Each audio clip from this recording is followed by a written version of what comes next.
Ladies and gentlemen, welcome to another amazing day here in Florida, folks. We're here live, bringing to you Florida Live today. We got an incredible guest speaker that we're going to be interviewing today. But first and foremost, folks, again, like I always like to start off the show, no need to remind you because you already know that Florida is hot, baby. We continue to break records.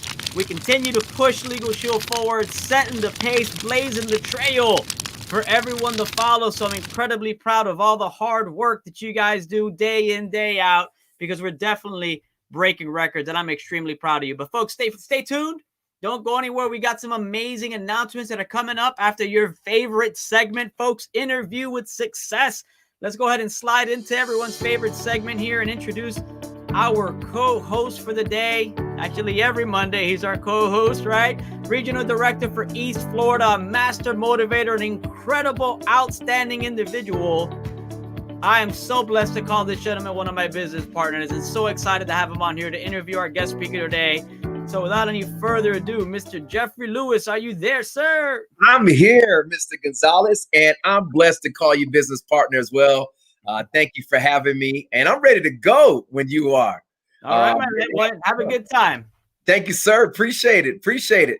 Well, ladies and gentlemen, I have the pleasure of introducing you today a gentleman by the name of Mr. Corey Muhammad, Platinum Executive Director, Network Vice President, six-figure earner, a gentleman who's built a long-term business. And without further ado, I'd like to bring him onto the call, Mr. Corey Muhammad. How's it going, sir? All right, it's going incredible, man. How about yourself? I'm doing great. I'm so glad to have you. I'm glad to be here. Thank you. And I appreciate all the incredible leadership. Florida's doing absolutely great. So big hats off to all of the Florida leadership, Daniel Gonzalez, and everyone that's helping make Florida do what it do. Thank you, sir. Thank you, sir. You get some kudo points. So listen, I just wanted to get right into it because when I've done research on some of your background, I got really excited because I think it speaks to a lot of the people that watch this presentation, especially me even. And so I wanted to go ahead and ask you, let's just get started right here. How did you get started in Legal Shield? Well, I was actually a part of another company that Legal Shield, was now called Legal Shield, bought out. And when I saw it, the service made so much sense. I got involved with the service right away, and I got got involved with the business right away. So actually, it kind of found me more so than me finding it. I was already a student of the industry, and when I saw it, I knew there was something I wanted to be a part of. So wait, okay.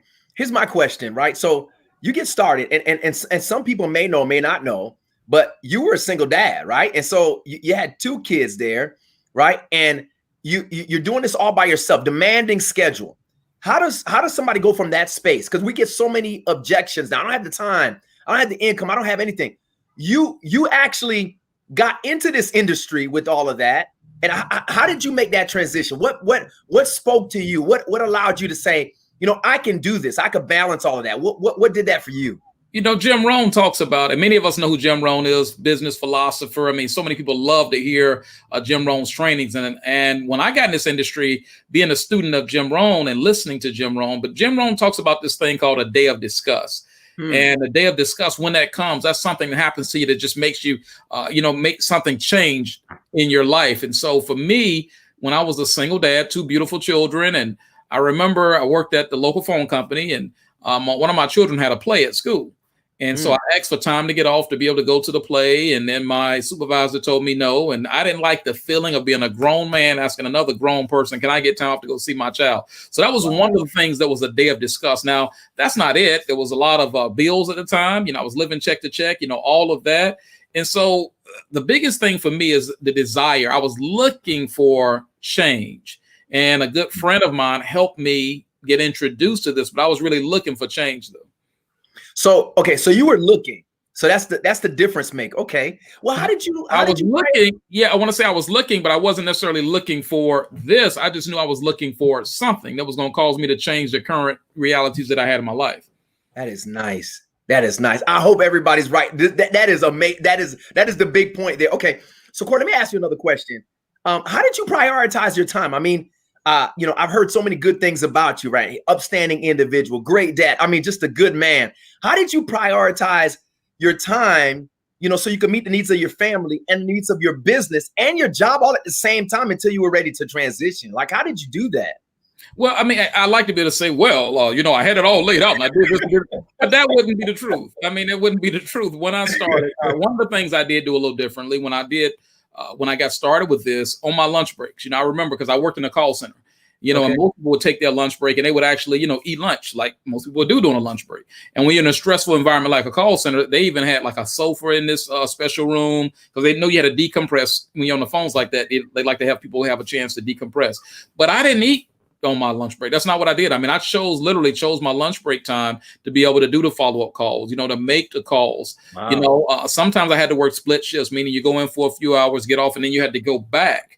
Now, it just so happens when you talk about how did I prioritize everything, I didn't really have some laid out elaborate schedule, but I did what was necessary to be able to accomplish the goals that I had at that time. Now, sometimes that meant, staying a little bit longer at an appointment. Sometimes that meant looking at, see if my mother or someone else can help me with the children that day. It just really meant doing whatever needed to be. And I know that sounds so cliche-ish, but I wasn't personally developed enough at that time to be able to say, well, I planned every day the night before. And because I didn't really do this. Sometimes I felt like I was just in a whirlwind, but I knew I had a goal to accomplish and I was willing to do what it was going to take to get the goal done. And my leadership team taught me about the importance of presentation. So I had a certain goal of amount of presentations getting in front of people, to be able to share. Because I was taught memberships for cash, recruiting for wealth. And I needed cash at the time. So I did memberships along with focusing on the recruiting piece. But back over to you. Corey, that's amazing. And I think that's refreshing because a lot of us do this, part-time, and some full-time. But to hear you say, hey, I didn't have it all figured out. I just did what I needed to do. Until I got there, until I became developed enough to make the changes. I really appreciate your honesty on that. That's amazing. Okay. Well, listen, Mr. Muhammad, you had some quick success, right? I mean, you did what most could not do in 2 years and 3 months per what you told me, right? You hit the 6-figure ring. Yes. Right. So, and before that, obviously you achieved executive director position. What was that like to go executive director the first time and then eventually get the 6-figure ring? What was that like? And what does that look like? Based on your background and what you did. Man, I'm going to date myself and sound old saying this, but I went executive director for I started in September of 1998, first of all. Okay. I started in September of 1998, and I went executive director. The very first time I went was December of 1999. Okay. So that was the very first year. And I want to kind of, many of us may or may not know this, but when 1999 went to the year 2000, there was this whole Y2K thing. Is the world going to end? All this kind of stuff like that. So I went ED under that because a lot of people was wondering what was going to happen. It was in December that I, went executive director. And I mean, back then and still today, I think we just promoted executive director in such a way to where it was just a destination that you had to achieve. So I was a very euphoric feeling. I was excited about it. I did not do it on my own. Of course, we all know that you have to have team and the requirements were a little different then. So it really wasn't just me going executive director. I was a part of an organization that talked about the importance of creating executive director teams. And so the team and I went on the ED run. I got to be the one recognized for it, but the team and I went on the ED run, and again, that was in December of 1999. By the year 2001, early 2001, I was blessed to develop the 6-figure ring. It took me 13 months to go ED, 2 years and 3 months to get the ring. And since I was asked what's the highest level I've achieved, because I want to make sure I'm completely integrity and honest, the highest level has been platinum jacket earner. That's not my current level, but that's the highest level that I been blessed to achieve in Legal Shield. And so how did all of that happen? We put a lot of focus on our goal, but helping someone else reach their goals. And that's what it's always been about to me. And that's still what it's about today. Finding out what someone else is wanting to help them being able to go out and get it. Of course, you may ask a few more questions, but that just gives a general. And here's what I'm going to share with you, everyone. It's crazy it's going to sound. When I qualified for the ring, I didn't even know that I really didn't know. I wasn't the one that had it down to, I need $3.18 and 40. I didn't have it down like that. I remember sitting on my porch, during this time, and the doorbell rings, it's UPS, and they used to deliver these little ring earner thing to you that you have to try your ring size on. And when I open up this little package, I'm like, what does UPS bring me? It was a note from Mr. Stone Cipher, congratulating me on being a 6-figure ringer. And it was the ring size thing. You had to do your ring size. That's how I found out. I really didn't have it down to. Now, I probably should have tracked it like that, but I didn't track it like that. Wow. Yeah. Okay. So, Mr. Muhammad, what would you say was your biggest challenge in Legal Shield I guess during that time or any time, what would you say is your biggest challenge? And then also, what do you say is your biggest success?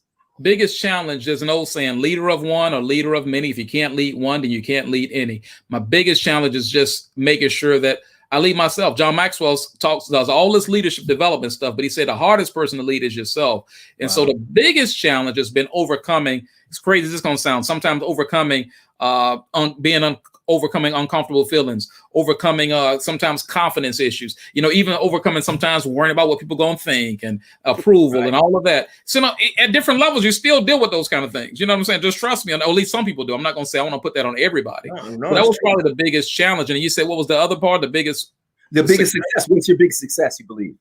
The biggest success, it's going to sound crazy, but the biggest success is I started this because coming from a single parent household, I wanted to just prove that even though my formal education goes through high school, because I got married very young the first time around, I wanted to be able to prove that I could develop not just any kind of income, but to be able to develop a six-figure income. So my biggest success for me is when I first developed a six-figure income.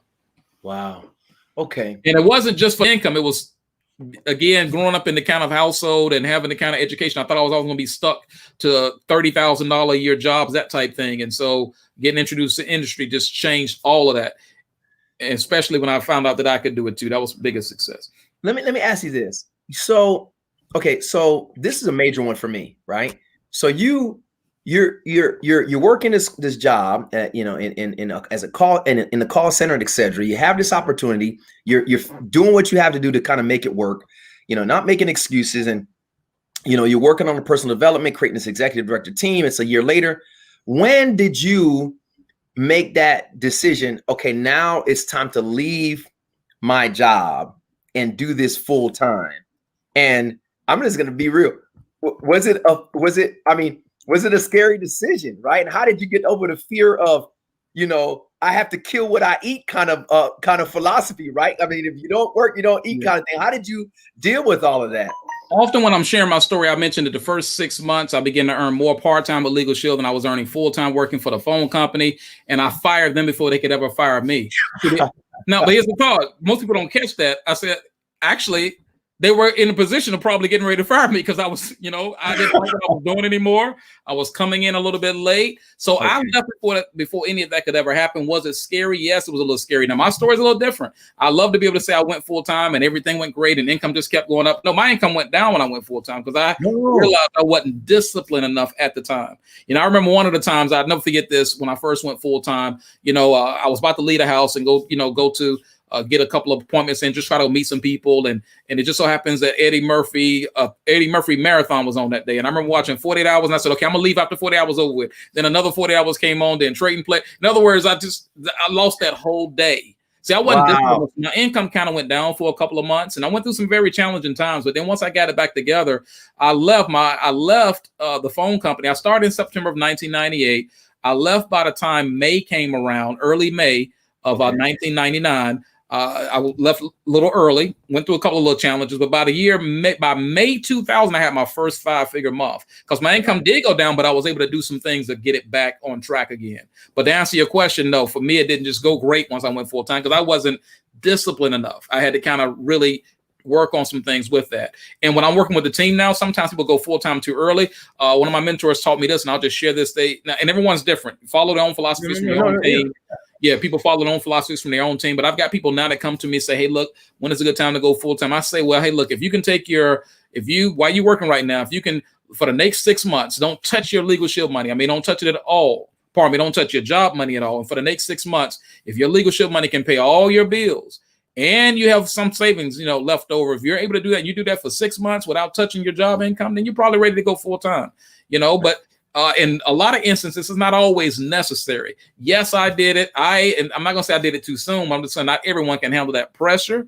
So it was some pressure there, but it was something that I knew that I wanted to do. And I knew I could be successful because I was around too many other people that had already done it and proved that it could be done. Okay. So I love talking to you because it's like you're talking to me. And you are talking to me. So, Mr. Muhammad, let me ask you this. You've built a long-term business. And a lot of times in this industry, you see people, they're in, they're out. You see them today, you don't see them tomorrow.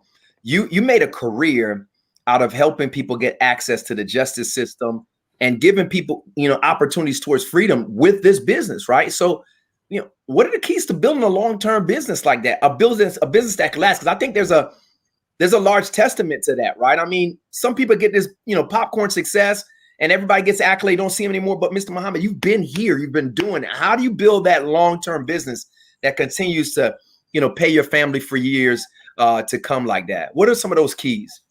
Well, some of the things is this: once you recognize, like for me, from the very first time I saw Legal Shield, and just being quite honest, I like the mission of the company. I like what the company was about. I've got friends that's been in this and been in that, and Ocean's Post. Not, in case someone looking at this, not necessarily putting that stuff down, but I was proud of what Legal Shield was, the kind of company it was. I believed in Legal Shield. But you really want to know something else? I believed in Mr. Stonecipher. When I went to my very first convention and hearing Mr. Stonecipher talk, even hearing him talk, and mention spiritual things and scripture, which that's not something you normally mix in quote unquote business environments. So I really felt like the company was full of integrity.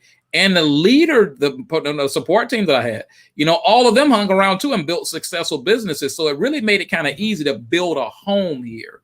Now, even though just like everyone else, I've had people in the team, there's some still with me. Some I've had leave, I've had ring earners, all of that, the whole 9 yards. But for me, I just believed that Legal Shield was the best company in this industry. And because I believed that, I didn't really desire to want to go anywhere else. Okay, so that was your faith in the company. Okay, that makes good sense. I could see why that would make a difference. It helped, it helped to earn 6 figures the first 2 years and a few months too. It did help. Because I had never earned that kind of money in my life before. I ain't gonna say that didn't help. That did help. Okay. Well, let me ask you, who's your Legal Shield hero? Who's your Legal Shield hero? Crazy this gonna sound, Mr. Stonecipher. I like it. Why does that sound crazy? I think that's awesome. Well, because some of the newer people might not know who Mr. Stonecipher is, but just to see the American story and the prepaid legal story I got over here on the shelf, it's just seeing what he's done, and because we wouldn't have this opportunity if it wasn't for what Mr. Stonecipher and Mrs. Stonecipher did, the sacrifices they made. So that's definitely a Legal Shield hero. Now, there's some other, this in my mind just right now, 2-3 other people just came up, that I really am motivated by in this business. But if I had to just look at one, it would be the founder, president, the one that started it all, Mr. Stonecipher. I like it. I give you another one here. If you had to pick two keys, just two keys that you can name quickly for what a good business has when you're looking at a brand new associate, what are those two things? A real desire to succeed. In other words, nothing's going to stop them. And consistently consistent, not just consistent, but consistently consistent. Those two qualities to me, a desire to succeed and being consistently consistent.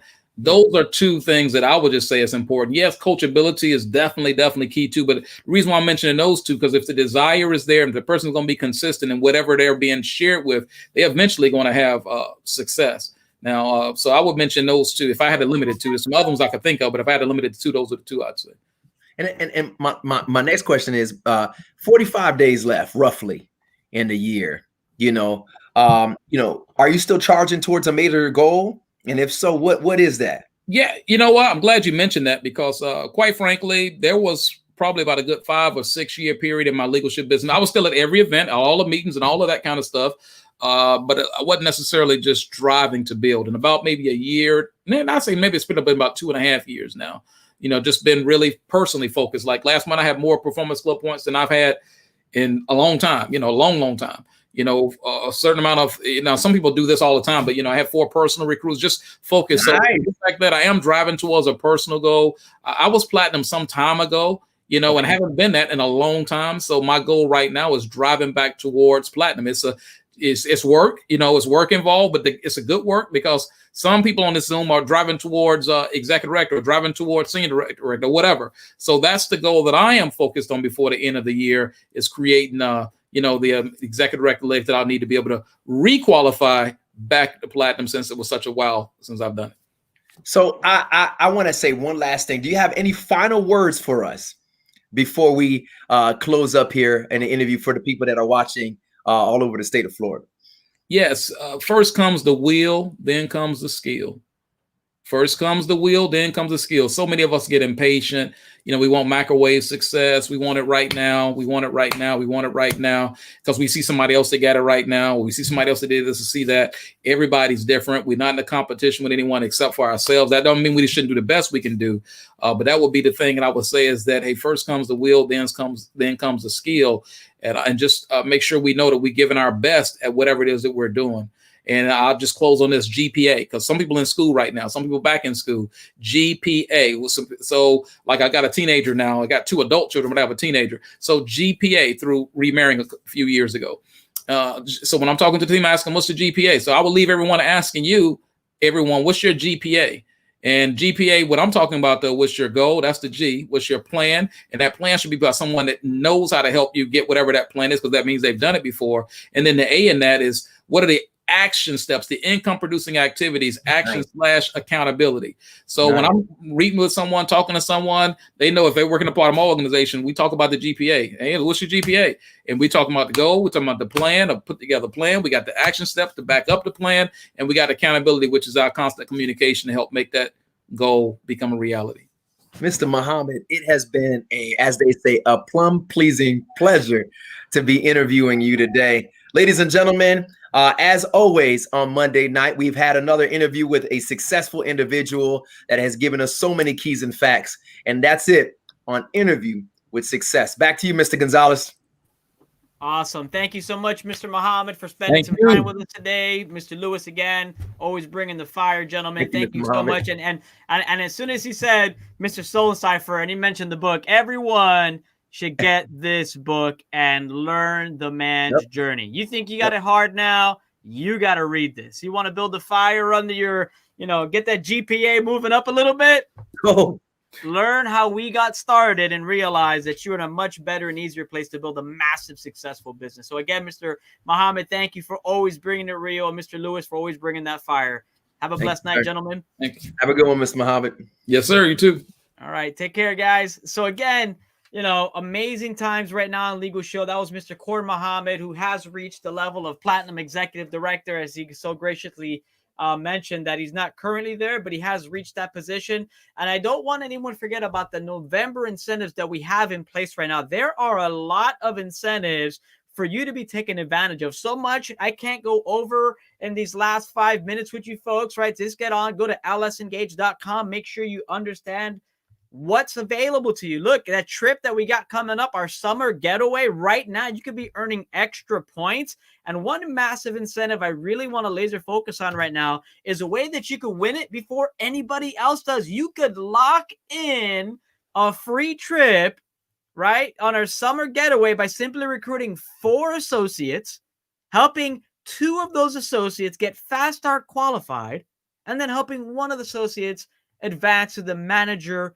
position, guys. That's that simple. You'll get put into a drawing, and they're actually going to draw 25 tickets, guys. 25 tickets. That means you have a very good chance of getting on that trip. So make sure that you go to lsengage.com. You thoroughly understand how that works so you can take advantage of that promotion. Now, next, I want to talk about something big that's about to hit Florida. It's actually going to hit multiple states, guys. We have probably the biggest Super Saturday of the year about to unfold in front of you. You don't want to miss it. This is going to be an extraordinary event. We got none other than Mr. Darnell Solve, who's a $1 million ring earner, a Platinum World Council member, tag teaming a Super Saturday with Mr. Humes, Mike Humes, a $700,000 ring earner, Platinum World Council member. These are 2 extraordinary leaders that will absolutely change your life, folks. I mean, they've helped hundreds and hundreds of individuals find massive success in their time here with this business and this company.